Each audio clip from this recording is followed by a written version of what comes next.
¿Qué le parece la primera universidad chilena en acreditar su calidad en Estados Unidos? Un tremendo programa de intercambio y becas para buenos puntajes, como el mío. ¿Y su mamá qué opina? Ella confía en mi asesor. Y nosotros en ti, hija. Las decisiones de futuro las conversamos juntos. Universidad Mayor. Todo para lograrlo.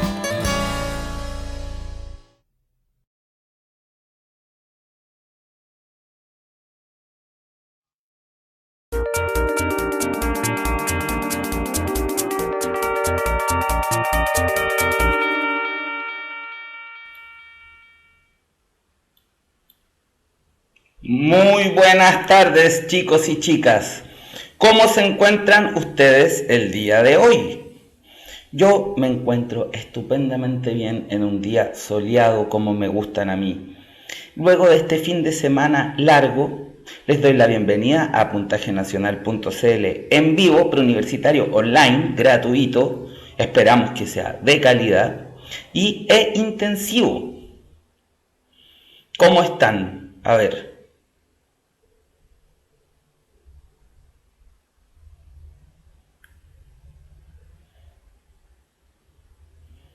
Súper bien descansados, con calor, estudiando, pero están bien. Y qué bien que todo está bien.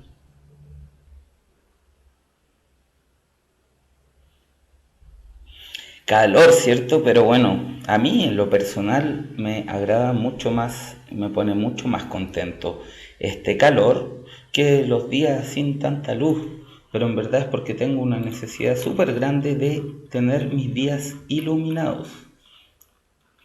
Para mí eso pareciera ser algo fundamental para tener la energía que me motiva a hacer las cosas que me gusta hacer, como por ejemplo prepararnos para la PSU con ustedes.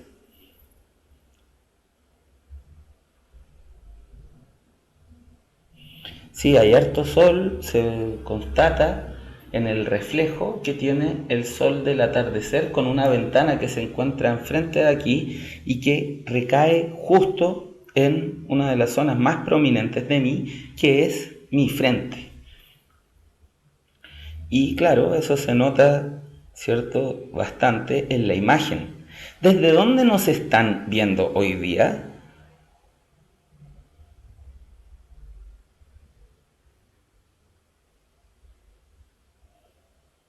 Desde Conce, desde Chillán, La Maca. Nuestro optimista amigo, voy a sacar 850 puntos, nos ve desde Conce. Garce nos ve desde San Miguel. Mayito Allen nos ve desde Arica. Alejandra nos ve desde Temuco. Jodi nos ve desde Conce. Baby Estefanía desde Catemu. Cris Castillo desde Peñaflor. Dante desde Maipú. Bani desde Futrono. Byron desde Tomé, donde está nublado, mira tú. Cosme nos ve desde San Miguel. Lina desde Gorbea Profe. Bani Mini Charger desde Sur. Mechón nos ve desde Maipú. Nicolo Paganini nos ve desde la montaña de los 5 elementos. Cris desde Temuco. Mauricio desde la Luna. Yo hablo desde la Nación del Fuego, desde las oficinas de puntaje nacional en la Nación del Fuego. Recientemente terminé de ver una serie muy buena que seguramente muchos de ustedes han visto. Yo no la había visto, me pareció una serie estupenda. Entonces estoy medio pegado con eso todavía. Avatar, de Nickelodeon. Yo la había mirado menos, pero en realidad es una serie hermosa, cautivante, con contenidos sumamente profundos, expresados de forma muy simple. Un desarrollo de los personajes bastante complejo, todos los personajes son personajes en relieve. Bastante buena la serie. Ahora salió la versión nueva, todavía no la he empezado a ver, pero pronto, cuando me desocupe un poco más, la voy a ver. Entonces, ¿en qué estábamos hasta la clase anterior a esta?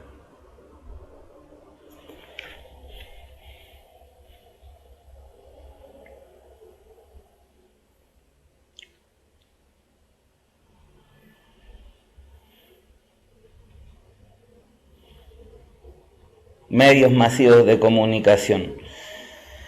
Sí, pues estábamos con medios masivos de comunicación el miércoles pasado, antes de que empezara este fin de semana largo, pero al parecer no tienen tanto recuerdo, tal vez no todos estuvieron en la clase. Vimos asuntos básicos, problematizamos el contexto actual de los medios masivos de comunicación, cuál es el rol que cumplen en nuestras sociedades, cómo los medios de comunicación influyen en la manera en que nos enfrentamos a nuestra vida en sociedad, cómo de algún modo filtran, intervienen las ideas, la forma en la que entendemos nuestro contexto social, cómo nos informamos a través de ellos y al mismo tiempo cómo nosotros los empleamos también para transmitir nuestros mensajes. Habíamos descrito como una situación de los medios de comunicación en la contemporaneidad el hecho de que nos presentan en la actualidad la posibilidad de ser emisores. Vimos también los géneros periodísticos, los informativos, aquellos que pretenden objetividad, y los de opinión, donde se involucran de forma explícita los juicios de valor, las nociones ideológicas, las categorías morales de aquellos que están emitiendo estos mensajes. ¿Recuerdan? Bueno, de todas maneras siempre pueden acudir a ver la clase anterior y de esa forma ponerse al día en aquello que se perdió. Ahora bien, mis amigas y amigos, hablando de la publicidad del Justin TV, de las publicidades que emitimos aquí, vamos a tener hoy día una clase sobre propaganda y publicidad. Esperemos que hasta la mitad de la clase y luego vamos a ponernos a ejercitar duramente, disciplinadamente, los temas relativos a la unidad que acabamos de ver. Medios de comunicación, publicidad y propaganda.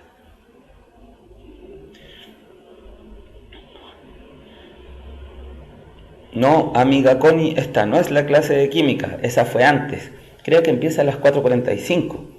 Todavía, sin embargo, la puedes ver, la vamos a subir. Se pueden ver todas las clases que acá hacemos después para los que no alcanzan a verla, así que no te preocupes.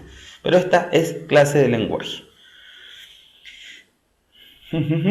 Entonces, ¿les parece que empecemos? ¿Están de acuerdo con que empecemos? Don Shinigami, hola Don Shinigami. Yo aprendí lo que era un Shinigami viendo Death Note y luego me enteré que era algo propio de la cultura japonesa. Ya, vamos. Publicidad y propaganda. En las sociedades contemporáneas nos vemos frecuentemente bombardeados con los mensajes que provienen de la publicidad y la propaganda. En la televisión, en los letreros de las calles y los medios de transporte, en la radio o en las páginas web, están por todas partes. Y así como los medios de comunicación se han desarrollado hasta niveles inimaginables hace un siglo atrás, junto con ellos, la publicidad y la propaganda han adquirido formas cada vez más complejas y sofisticadas, llegando a públicos cada vez más masivos. Con el desarrollo de las tecnologías de la comunicación, con el hecho de que cada vez las cosas comunican más todo el rato, no hay espacio de nuestra vida que no esté lleno de mensajes que están comunicando publicidad, propaganda, información, conocimientos todo el rato. No es extraño que la tecnología de la publicidad y la propaganda también haya crecido. Publicidad y propaganda, claramente, no es lo mismo. ¿Qué tienen en común? Que tienen mucho en común.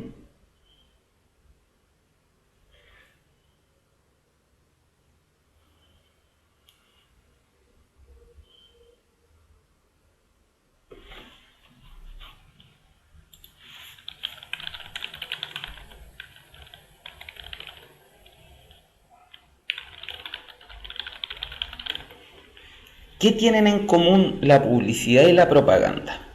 Empecemos por eso. Veamos primero qué tienen en común y luego qué las diferencia. Quieren convencer y quieren persuadir a un receptor, por lo que predomina en ellos la función apelativa del lenguaje y por lo tanto cumplen una función relacionada con el discurso argumentativo. Recordemos que convencer y persuadir son propósitos de todo texto argumentativo. ¿Cuál es la diferencia?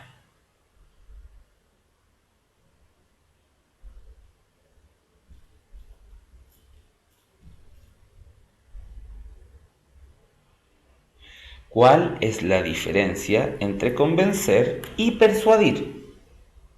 ¿Cierto? Esta es una noción básica.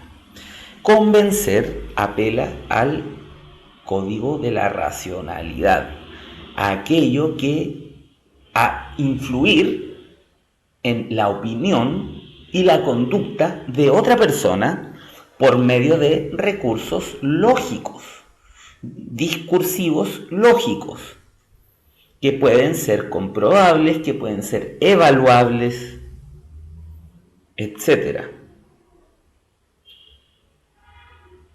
Persuadir, en cambio, apela a los sentimientos, a las sensaciones, al deseo, a los temores.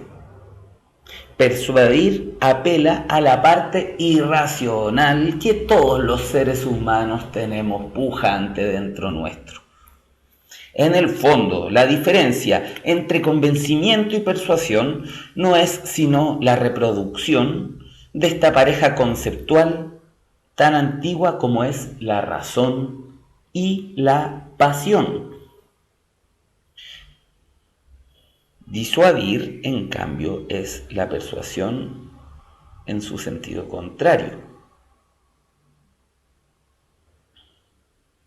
Es hacer que otra persona no haga algo.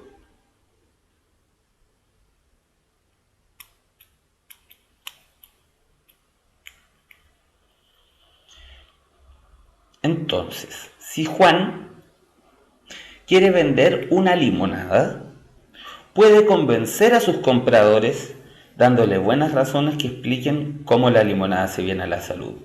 Oiga, señora, señor, la limonada tiene caleta de vitamina C.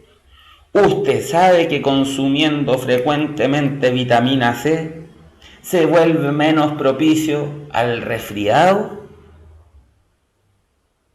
Por lo tanto, si usted consume de mi producto, usted va a percibir mejoras en su salud. En cambio, la persuasión diría, mire, que hace calor, que hace calor, a mí me da sed con calor, mire esta limonada que le tengo aquí, está heladita, está dulcecita, usted tiene deseo de tomar algo rico, y yo le ofrezco esta limonada, está rica, ¿no? Sí, pues, ¿por qué no me compra esta limonada? ¿Se dan cuenta de la diferencia?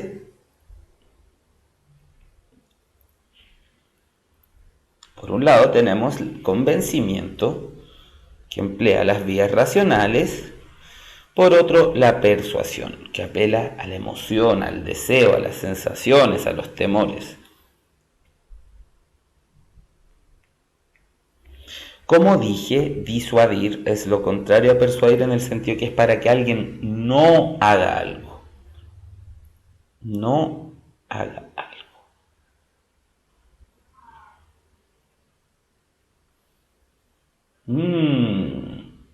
Teniendo claro esto, podemos seguir adelante.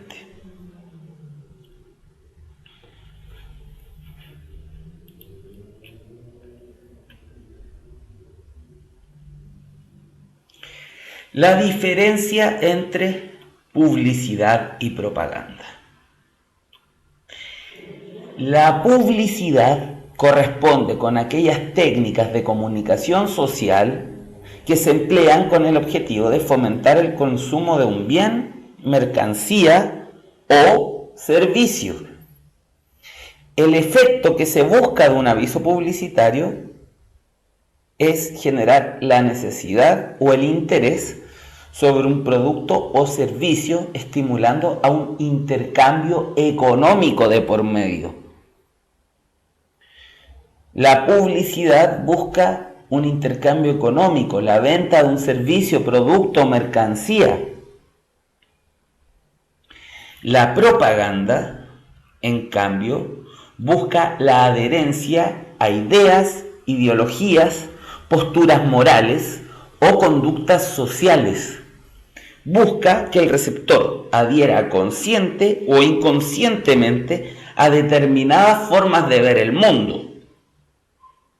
La causa de la delincuencia es esta. La causa del desempleo es esta.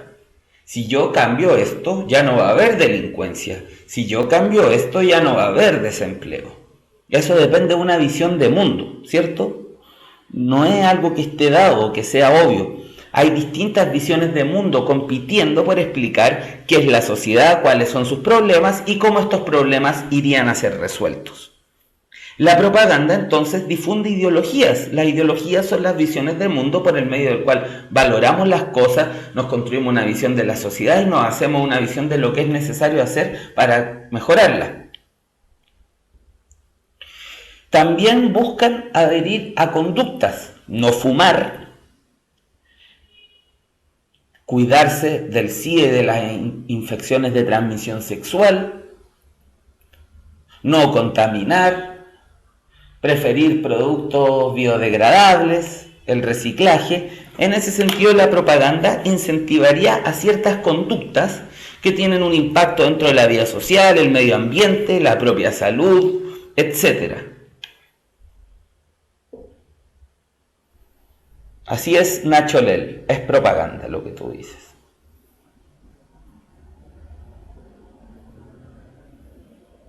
Ejemplo, propagandas políticas, las convocatorias a las marchas, las campañas de las iglesias, las campañas de las fundaciones y las organizaciones gubernamentales y no gubernamentales que tratan sobre la prevención de drogas, el cuidado del medio ambiente, la violencia intrafamiliar, el fomento de una buena alimentación y el ejercicio físico, el cuidado de las enfermedades, etc. Ahora nos daremos cuenta que emplean la publicidad y la propaganda medios similares. La publicidad y la propaganda emplean medios similares. Un código complejo, mensajes en los que predomina la función poética, pues buscan ser mensajes atractivos que a uno se le queden en la mente. Se buscan mecanismos conscientes e inconscientes de persuasión.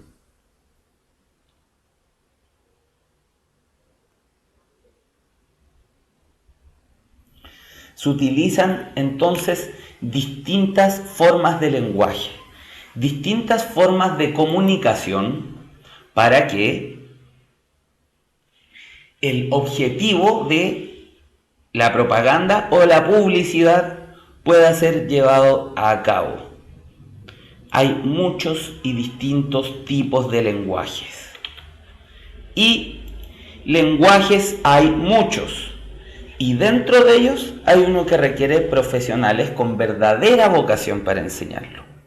Postula a Pedagogía en Educación Diferencial en la U Mayor y haz la diferencia.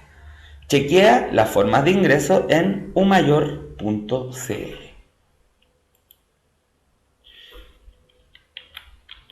Estábamos hablando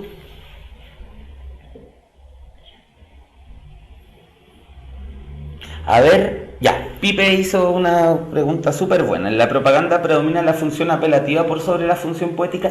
Sí.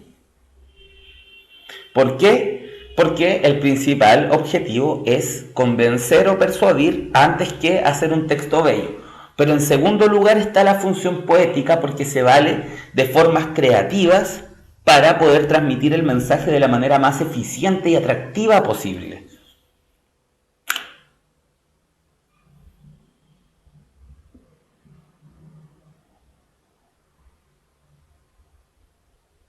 Miren, veamos aquí. Tenemos un ejemplo de propaganda. Claro, Mechón, no convierta su ciudad en suciedad. Muy buen ejemplo de cómo la función poética opera. Perfecto, Mechón. Súper bueno.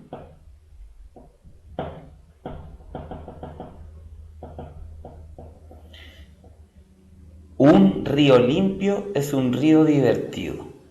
¿Cuál es la estrategia que ocupa esto?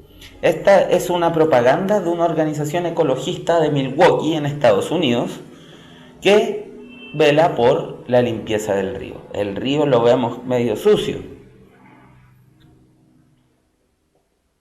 La diversión. ¿Y cuál es el recurso? A ver, ¿qué tipo de códigos se están empleando aquí? Hay un código que es netamente verbal. Todo esto, ¿cierto?, es verbal, es un mensaje.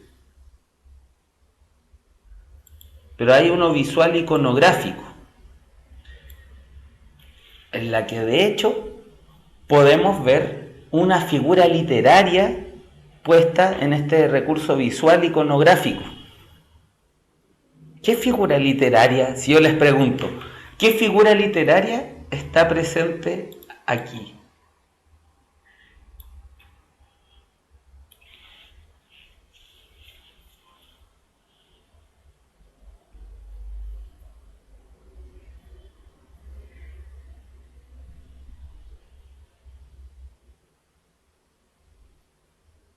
La ironía, súper buena, Rodrigo. Se emplea justamente para señalar los desagües, la fuente de la contaminación del río, como si fuesen estos juegos de tubitos por los que los niños se tiran en la piscina. Y al lado nos dicen, un río limpio es un río divertido.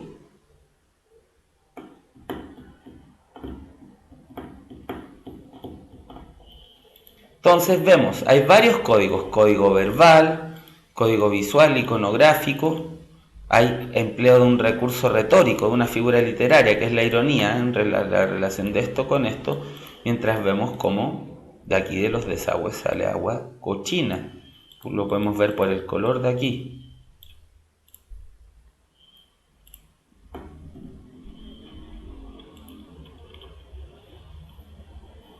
Hay otro tema que es interesante tocar con respecto a la publicidad y la propaganda.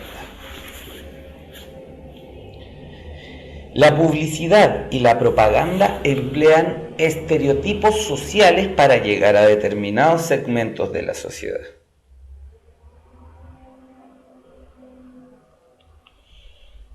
Por dicha razón podemos ver spots televisivos destinados a jóvenes en los que los actores emplean palabras y ropa de la moda, o productos para el hogar en los que se explota el estereotipo de la mujer dueña de casa. Lo que pretende con eso es identificar a segmentos de la población que serían los targets hacia los que está destinado un público. Sobre todo en las sociedades contemporáneas, donde la cantidad de mercancías existentes es tan enorme, tan grande, que pueden haber productos para distintos targets o sectores de la sociedad. Entonces, la publicidad, tal como en la clase pasada vimos cuál era el rol de los medios de comunicación con los estereotipos sociales, que los difunde, los crea, los transforma e incluso los puede combatir, la publicidad hace lo mismo. Para la publicidad, todos los jóvenes lo único que queremos todo el rato es carretear, toda actividad así que implique un poco de conocimiento nos parece así fome, ridícula. Si queremos estar entretenidos todo el rato, tomarnos las chelitas y somos todos así. No, pues, eso es falso. No somos todos los jóvenes así. Habemos jóvenes que tenemos el manso panorama leyéndonos un libro. Después vamos a carretear, pero primero leemos el libro. O carreteamos hablando del libro. Eso sí que es entretenido.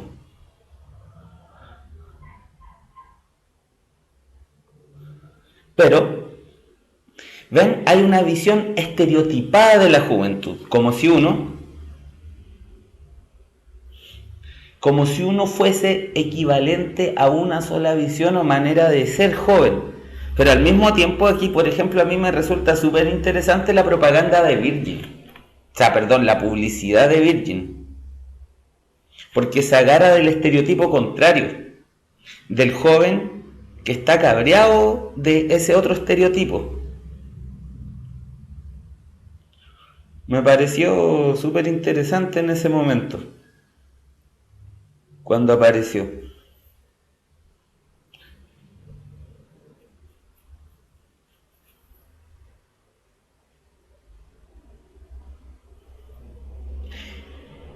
Entonces, también pues tenemos, por ejemplo, casi todos los productos del hogar salen en las publicidades destinados a mujeres de mediana edad que son dueñas de casa, omitiendo que en la realidad hay muchas casas donde las tareas domésticas están repartidas entre mujeres y hombres, que hay casas en las que viven hombres solos, que ellos se hacen cargo de todos los productos domésticos,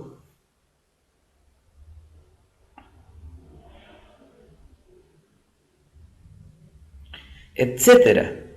Vemos cómo los estereotipos entonces construyen visiones sociales que tienden a ser sesgadas.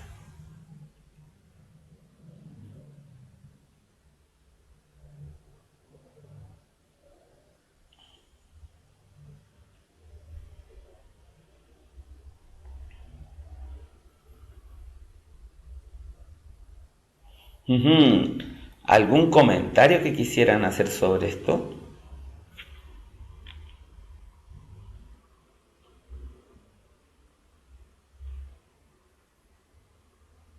A ver. Comentarios, preguntas, sí, un tema súper interesante y aparte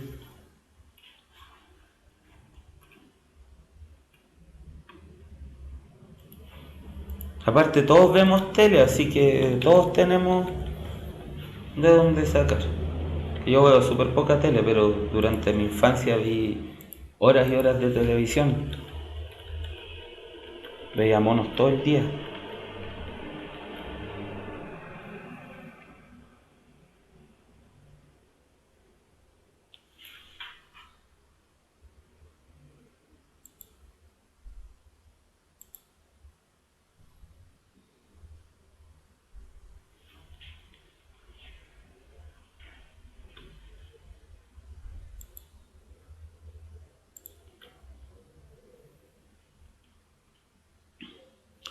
Río divertido, ¿por qué sería sinestesia, mechón? Si lo divertido no es algo de un solo sentido.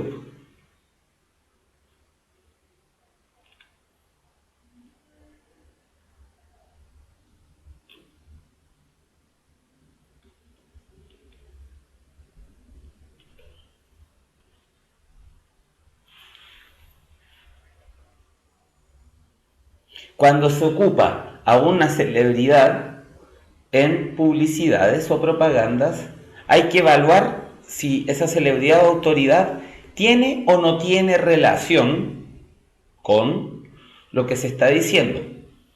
Porque si te sale Iván Zamorano hablando de una pasta de dientes, caemos en lo que se llama la falacia de autoridad. Porque Iván Zamorano no es una autoridad en las ciencias médicas, ni en odontología, ni nada, pues es un futbolista. En cambio, si sale Pablo Yáñez recomendando libros, no es falacia de autoridad, porque Pablo Yáñez tiene largos años de estudio en literatura En cambio,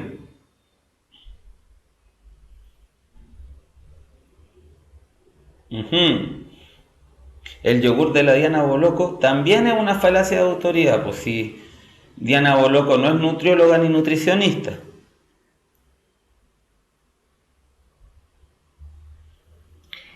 En cambio, si en las propagandas políticas salen personajes públicos hablando, ¿correspondería o no correspondería?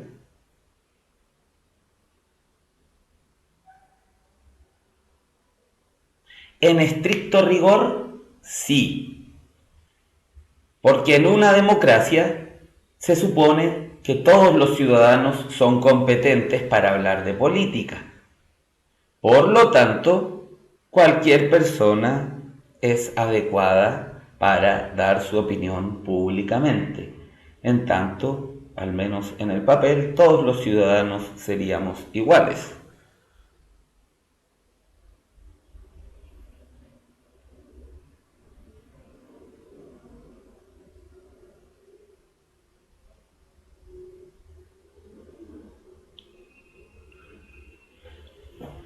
¿Cierto? No es necesario ser economista, abogado, cientista político para poder dar una opinión válida en política.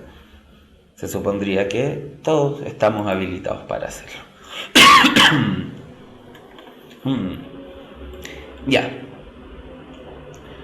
A la hora de analizar un mensaje publicitario o propagandístico, es necesario tener en cuenta que su código es mixto. Esto quiere decir que se vale de varios lenguajes para transmitir su contenido. Los afiches emplean el código visual y verbal, puesto que emplean para los mensajes tanto imagen como texto. Un spot televisivo emplea lenguaje de imágenes, lenguaje verbal, textos escritos y música. Muchas veces identificamos productos con jingles y uno las anda cantando en la calle. Cuando la guatita dice no. Yo siempre me acuerdo de eso. O también el de Tapsin. Las santas ofertas de Santa Isabel. Tómate un disfruta.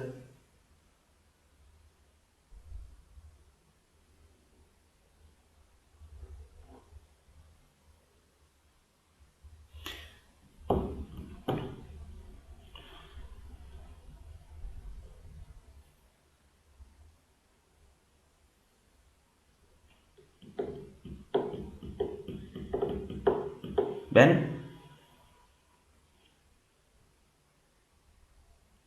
Entonces tenemos una multiplicidad de códigos interactuando y uniéndose con un solo propósito: convencernos y persuadirnos de, en el caso de la publicidad, comprar un producto, mercancía o servicio, o en el caso de la propaganda, hacernos adherir a una ideología, a una conducta social, a una visión moral, a una determinada causa, etc.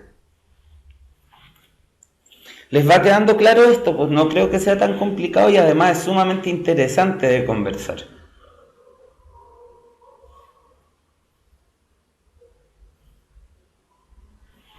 Súper bien.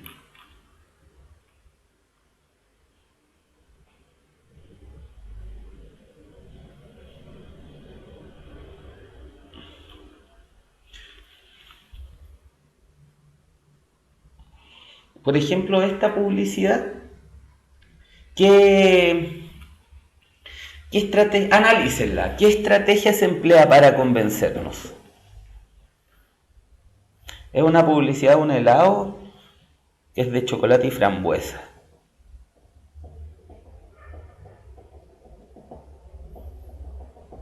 Una frambuesa comiéndose un helado de frambuesa.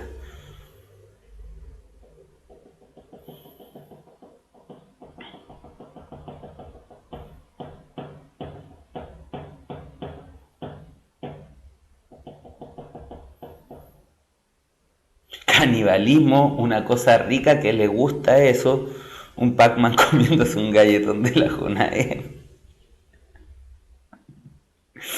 Me hacen reír.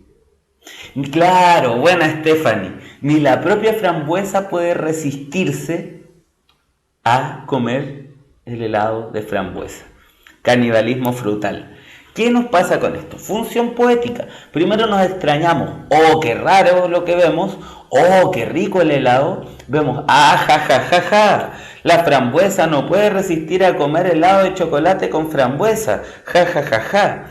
Todos estos mensajes se unen, se juntan y nos pasan hartas cosas, pues.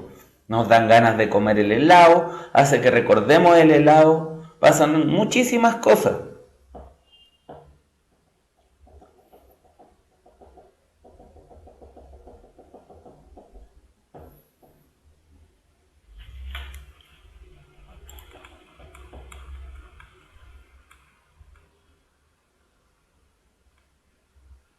Aquí tenemos los factores del lenguaje para ambos casos. Esta guía la hice yo hace muchos años, cuando yo creía que Comic Sans era una letra bonita. Ah, no, pero esta no es Comic Sans. Es otra letra buena onda.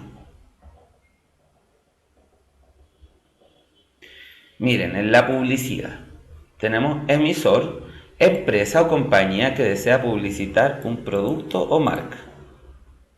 Receptores son los segmentos de consumidores a los que va dirigido el producto.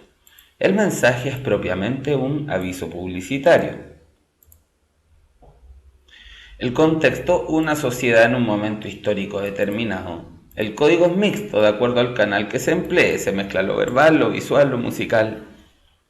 Y el canal varía de acuerdo al soporte.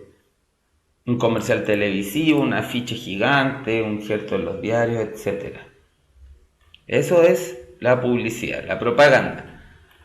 Emisor, organización que desea difundir una idea social, política, moral, religiosa, etc. El receptor es la sociedad o algún segmento de la sociedad, ciudadanos, niños, jóvenes, adultos, hombres, mujeres, etc. Contexto de una sociedad en un momento histórico determinado.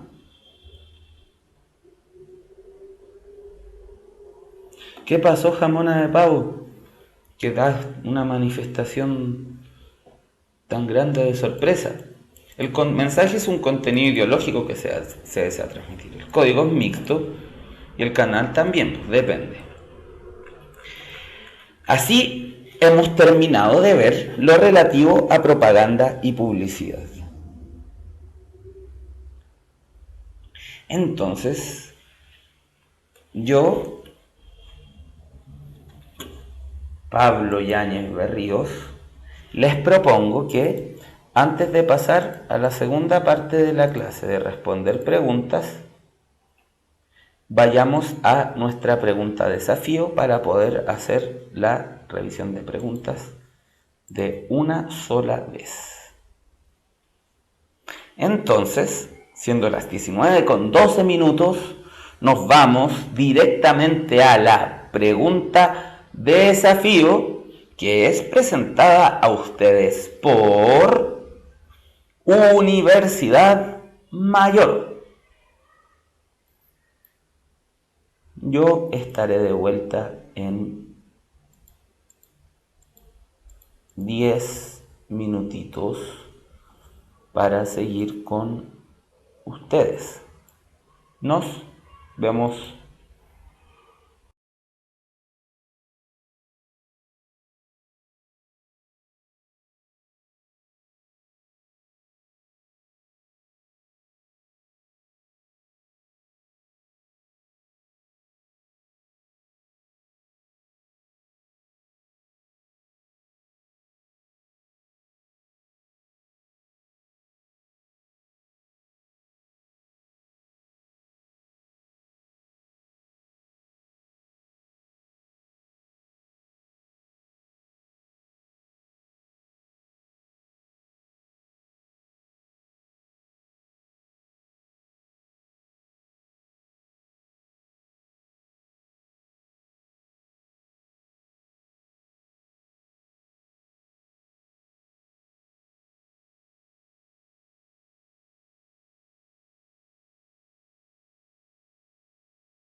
Empiezo a hablar bajito para que no se asusten.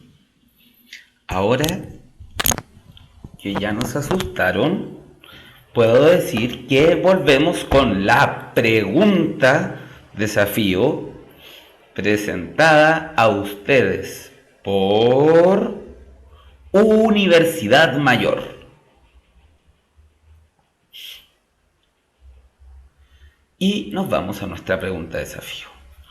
¿Cuál de los siguientes titulares podría corresponder a una crónica? 1. Los asaltos a mano armada han disminuido en un 5% en el último trimestre. 2. La educación chilena. El recorrido de una crisis. 3. Concentración de CO2 en la atmósfera supera el máximo histórico. La alternativa correcta es la B, de bondad, de belleza, de Birmania, la B de... ¿De qué más puede ser la B? No se me ocurren palabras buenas que decir. Pero está bondad y belleza, que son palabras muy buenas. Claro, bonito también puede ser. De Bulma, de Broly. Gracias, Ten 2.0, muchas gracias. B de buen puntaje en la PSU.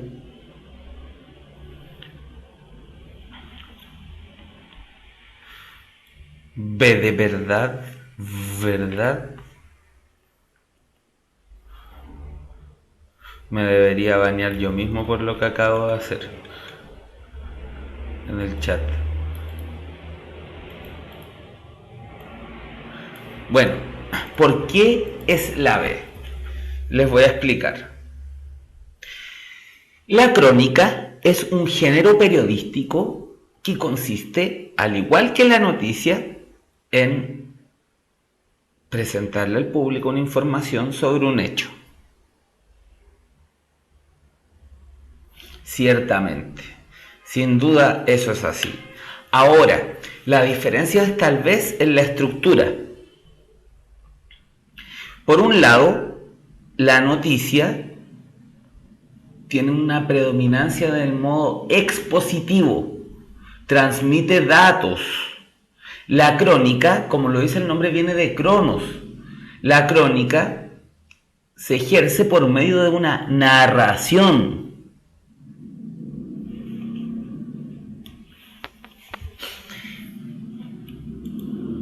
El reportaje, en cambio, ¿qué pasa con el reportaje, chiquillos y chiquillas? El reportaje involucra una investigación. Por un lado es más extenso, pero por otro lado requiere una preparación mayor. Es una entrega de información que de partida es más documentada, precisa fuentes, etcétera, etcétera, etcétera. La crónica, como les digo, involucra, contempla las características de un texto narrativo.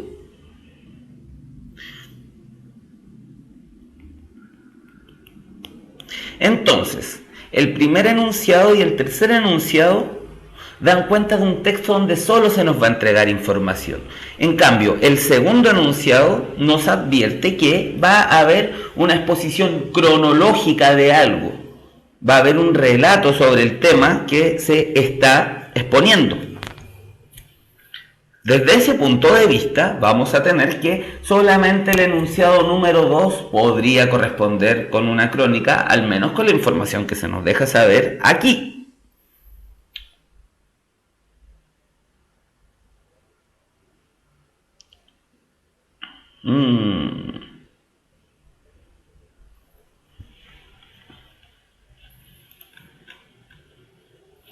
Entonces, Entonces, para todos los que tuvieron esta pregunta correcta, les doy de regalo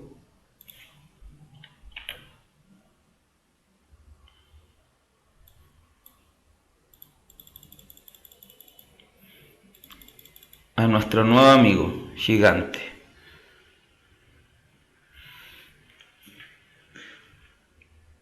Muy bien a todos los que dijeron que la respuesta correcta era la B.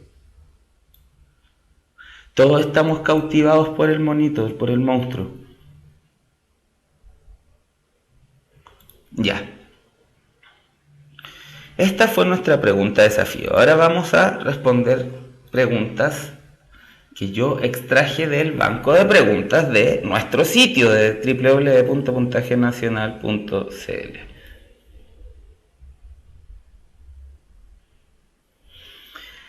Miren, a ver esta. Narración de una noticia en la que se incorporan ciertos elementos de valoración e interpretación por parte del emisor, aunque estos siempre tienen un carácter secundario frente a los elementos estrictamente informativos. Ya con la anterior queda clara. Es la A. Observemos. Nos advierte que es una narración. Ya al ser una narración de una noticia y no la exposición de una noticia, ya sabemos que estamos dentro de un texto narrativo y sabemos que una noticia expresada en términos de texto narrativo es una crónica. Luego, nos dice que se incorporan ciertos hechos de valoración e interpretación, pero con un carácter secundario. Esto es para la crónica periodística. Existe la también llamada crónica literaria, en que las apreciaciones del escritor son mucho más palpables, más presentes, y como yo les decía en la clase pasada, un ejemplo notable de este tipo de escrituras de las crónicas literarias son las de Pedro Lemebel.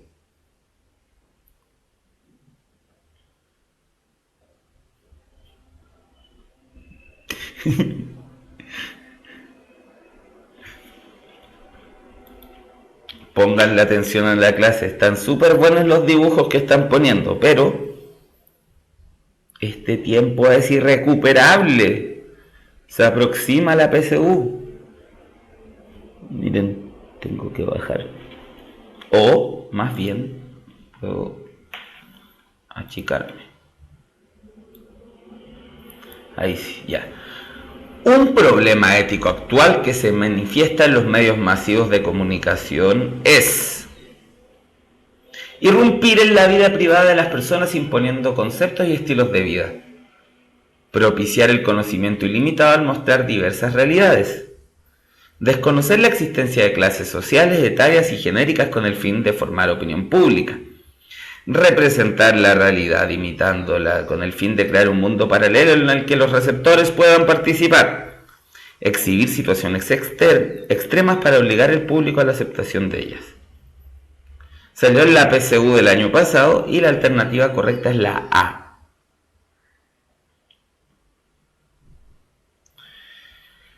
De hecho, desde los programas de farándula hasta las noticias, hay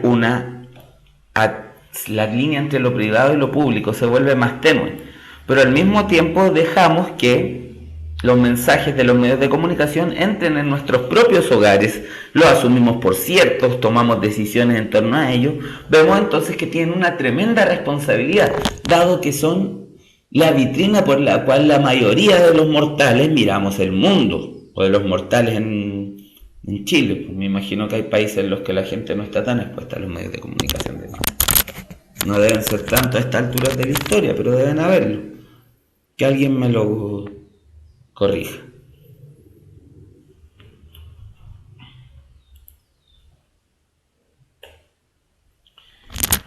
¿Cuál de los siguientes tipos de texto periodísticos no tiene como finalidad formar opiniones?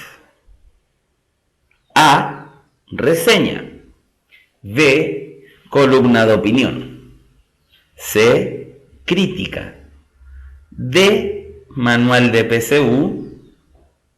E. Editorial. No, no, no, no, nadie ha dicho la correcta.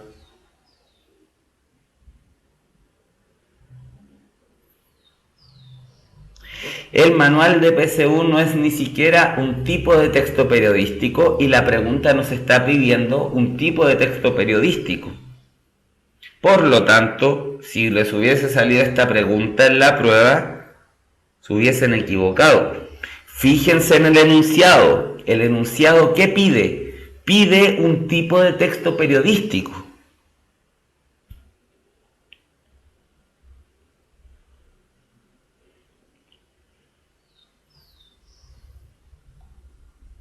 Es la A, la reseña. ¿Por qué? La reseña aborda un libro, una película, un disco, sin hacer juicios valorativos sobre ella. A diferencia de la crítica, que emplea el mismo tipo de objetos, pero desea orientar al público en sus opciones. Orientarlo en qué textos debe leer, qué películas debe ir a ver, qué discos debe escuchar. La reseña solo nos da una información general sobre aquello. Entonces, por esa razón la alternativa correcta es la A, puesto que la columna de opinión, la crítica y la editorial son parte del periodismo de opinión y el manual de PSU no es ni siquiera un texto periodístico.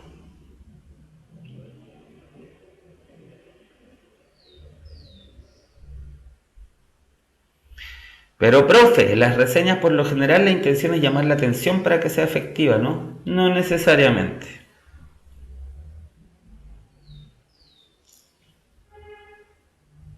Wikipedia no tiene razón en esto.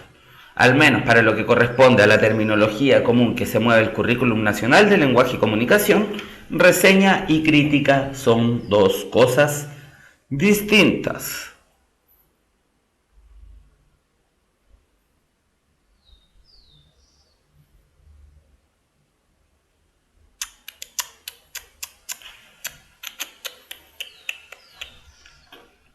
Pasemos a ver.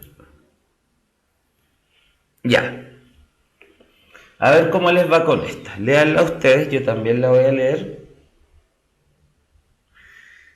Y esta la leemos en voz baja para poder optimizar el tiempo.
Ya.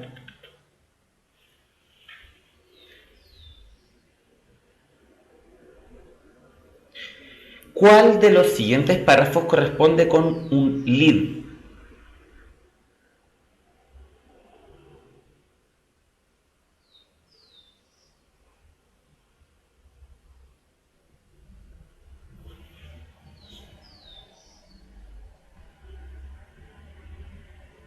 El lead es lo que baja del titular y aporta antecedentes generales para abordar la noticia.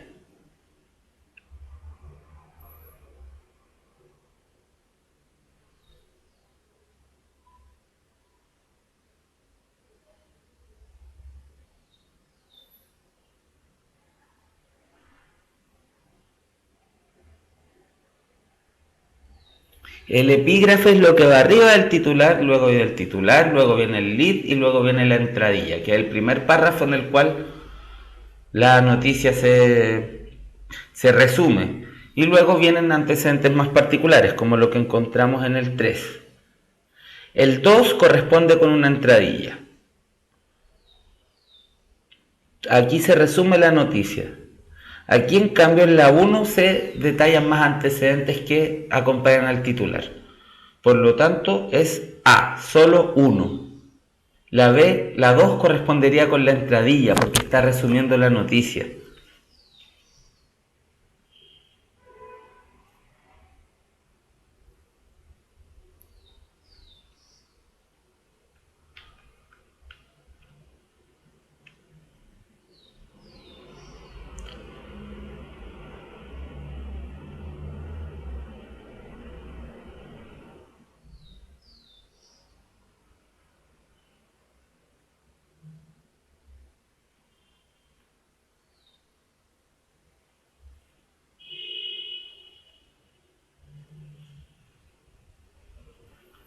A ver, si es que ustedes tienen razón, veamos. Puedo estar equivocándome y eso que esta guía la hice yo mismo. A ver. Tienen toda la razón, pues chiquillos. Es la 2, no es la 1. No, pues yo me equivoqué, les pido disculpas. Sí, pues es la 1. Entonces, el lead, me confundí la bajada con el lead. Entonces, la alternativa correcta es la B, solo 2. Porque la 1 corresponde con una bajada. La B corresponde con el lead y la 3 con el cuerpo de la noticia. Eso es la verdad. Solo 2. B, solo 2.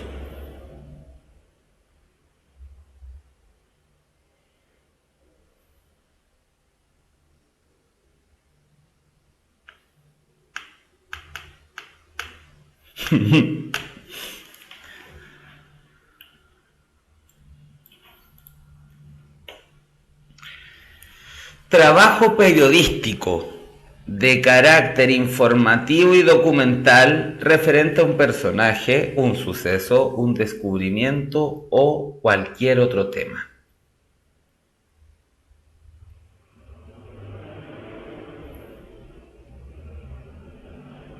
Reportaje, ¿cierto? Porque tiene un trabajo de documentación.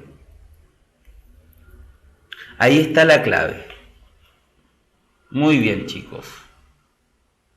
A ver cuántas preguntas nos quedan. Ya. Género periodístico, que consiste en un texto que explica, valora y juzga un hecho de importancia cuyo juicio se corresponde con la línea ideológica del medio en el que aparece.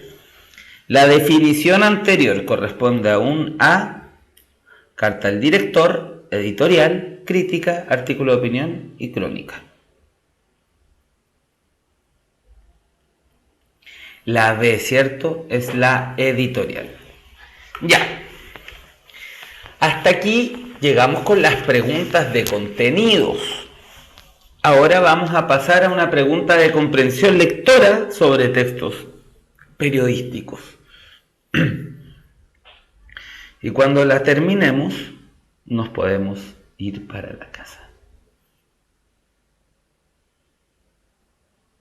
Entonces, dejo a vuestra disposición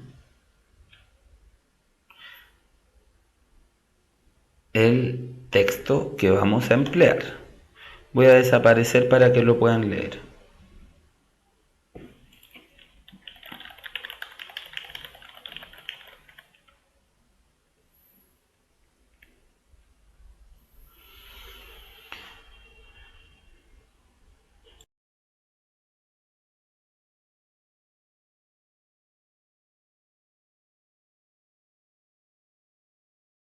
Empiezan a avisar cuando lo tengan terminado, ¿ya?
Ya, todos, todas, todes, ¿leyeron el texto?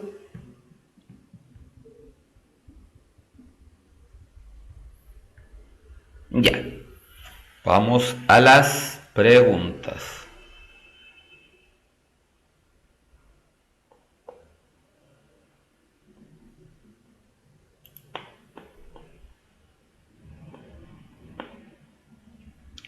La idea central del texto leído es A.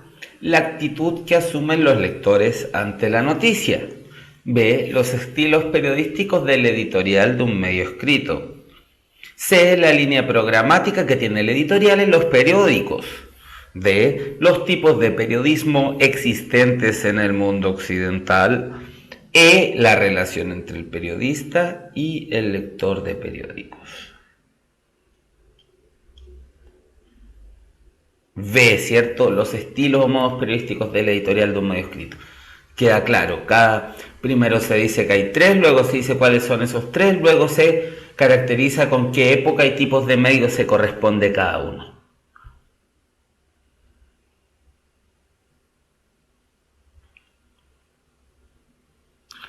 Súper bien.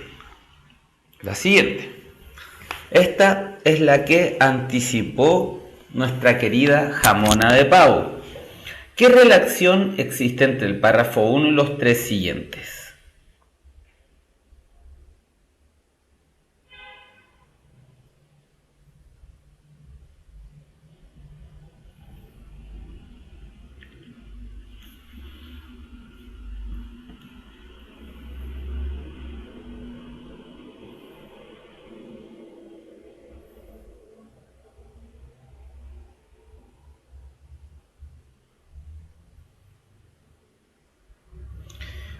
Sin duda, ¿cierto? Veamos el texto. Primero dice que hay tres estilos y después en cada párrafo nos habla de uno. Aquí nos habla del didáctico, aquí nos habla del objetivo y aquí nos habla del interpretativo. Muy bien.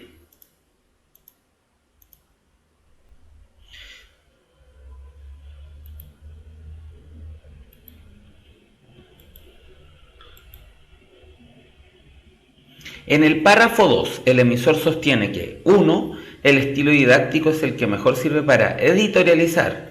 2. El estilo didáctico es el más objetivo de los modos de hacer periodismo. 3. Un editorial de carácter autoritario es propio del estilo didáctico.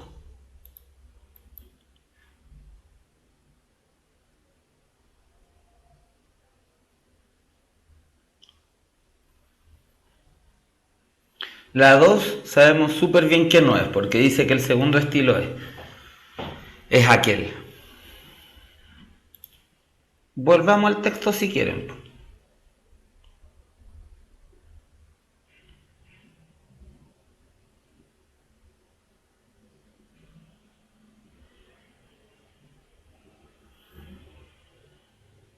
Es solo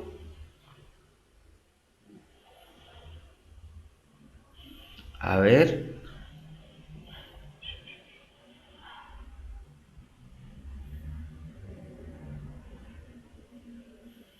¿Por qué dicen que es la D? Es solo 3. Dice, existen 3 modos fundamentales dentro del estilo editorializante. O sea, las 3 son editorializantes.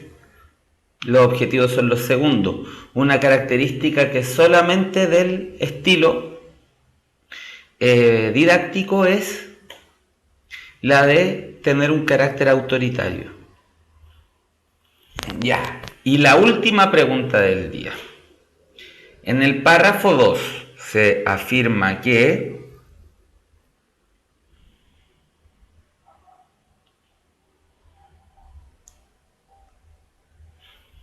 fíjense con esos distractores que pueden parecerse a algo que dice, pero lo que en verdad dicen no es lo que está diciendo el texto.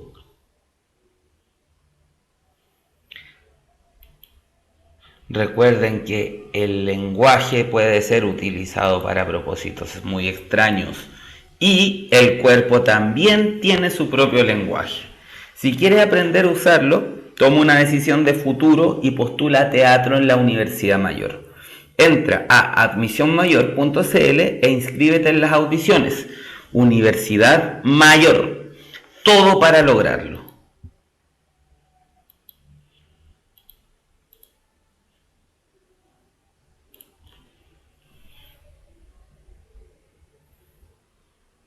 ¿Quieren volver al texto?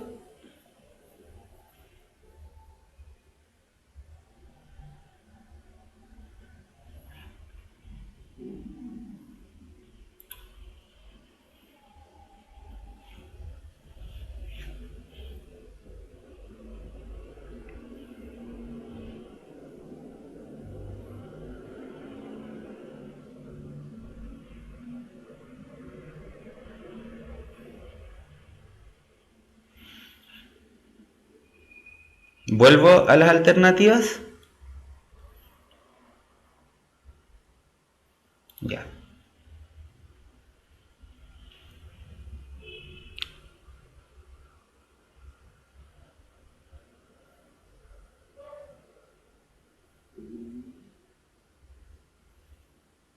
No es la C. La C dice que la actitud produce en los lectores un sentimiento de seguridad, ¿cierto? ¿Qué nos dice el párrafo con eso de la seguridad? El periodista adopta una actitud que expone con él seguridad y certeza. Él tiene la seguridad y certeza, no los lectores. No es la C, es la B. En este tipo, en la actitud del estilo didáctico se considera que los lectores van a aceptarlo todo.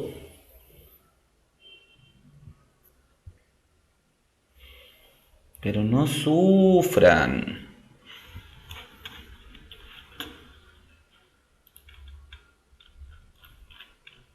Fíjense más en estas sutilezas. Fíjense en lo sutil, no sean tan atarantados. Yo creo, chicos y chicas, que muchas veces a ustedes les traiciona el atarantamiento. Si no es que no sepan, es que se apuran mucho. Con más calma la cabeza puede contemplar más cosas, más sutilezas, más diferencias. No, Rodrigo, decir que son atarantados no es un insulto.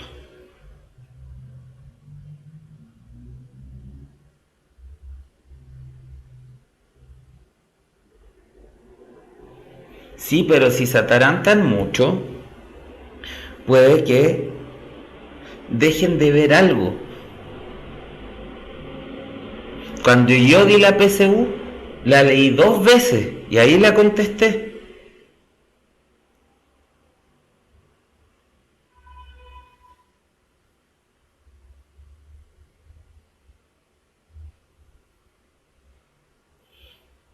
Imagínense.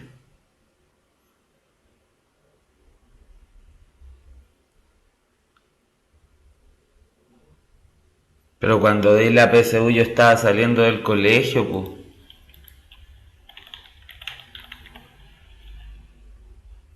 Atarantado no es ni un insulto ni un halago, es una caracterización.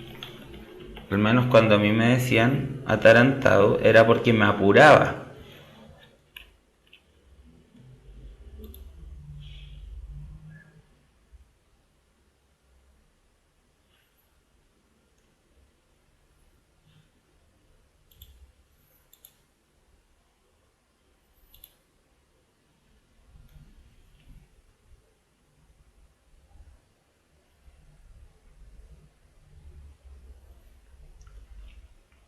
Yo no les digo que la lean 2 veces, porque si a lo mejor si ustedes leen de forma más lenta, es mejor que lean lento una vez, pero en profundidad. Pero lo que sí les recomiendo es que no echen carreras con la PSU. Tómense el tiempo que necesiten. No la van a tener más buena por terminarla más pronto. Y la prueba está llena de estas trampitas, como las que nos pasó en esta pregunta, que parece que dijera algo, pero no es lo que dice. Está llena de trampitas. Y la única manera que se dan cuenta de esas trampitas es que se fijen bien en cada afirmación y vean si coincide. Y no es para que se pongan inseguros. Si tampoco está bueno ser inseguro. Hay otro extremo. Hay como dos extremos equiparables en la PSU.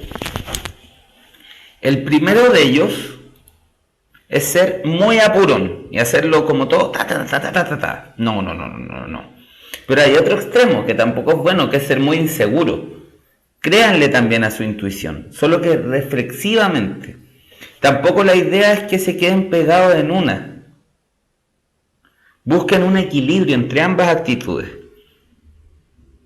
Ni la de ser apurón ni la de ser inseguro. Busquen un equilibrio virtuoso entre ambas cosas.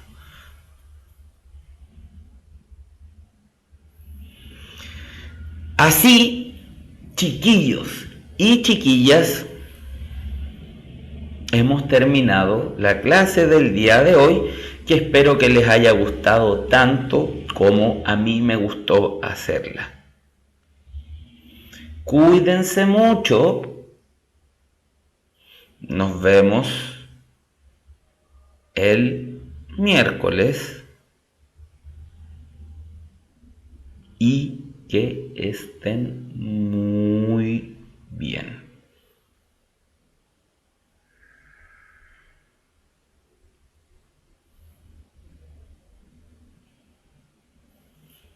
Adiós.